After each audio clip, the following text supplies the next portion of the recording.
Our national play of the week takes us to the Dallas suburb of Coppell, Texas. Coppell High School is one of the surprise teams in Texas, thanks to plays like this. Joe Minden's pass is tipped by two different people, but Kyle Eckert hauls it in while lying flat on his back. It's an impressive catch and our national play of the week. Let's go out west and tell you about a quarterback who is bursting onto the national radar. If you're a quarterback in California, it's easy to get lost in the shuffle. Simply put, the state always has been loaded with elite signal callers at the high school level. And if you play at a smaller school, it's that much harder, which is why it's so impressive what Daniel Lewis is doing right now. Lewis plays quarterback at tiny Bradshaw Christian School in Sacramento. Despite playing at a smaller school, Lewis engineers one of the most potent offenses in the country. Bradshaw Christian is averaging 50 points per game thanks to its 6'4" signal caller. My strength is probably leadership. I hate to lose. I can throw, but a lot of quarterbacks can, but not all of them can lead.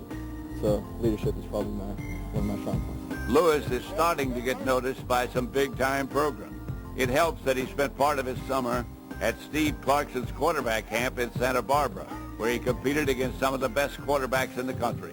Just knowing that Steve Clarkson has helped, like Matt Barkley and Jimmy Clausen, it's really professional, so you understand that that's really beneficial. So helps a lot of Pac-10, puts people in the Pac-10, SEC, and that's really good. Along with a strong arm, Lewis also has smarts. He has a B average at one of California's elite schools. We drop in on a legendary program in Florida as we update our national rankings. This was supposed to be a down year for mighty St. Thomas Aquinas of Fort Lauderdale, Florida. The Raiders were ranked number 1 for most of the season last year and lost several playmakers off that team.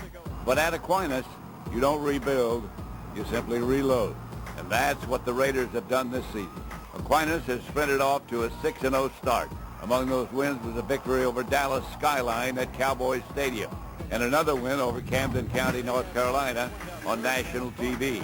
In the win over Camden County, Iowa-bound quarterback Jacob Ruda threw for a school record 333 yards and 4 touchdowns. Legendary coach George Smith also hit a personal milestone this season as he won his 350th career game.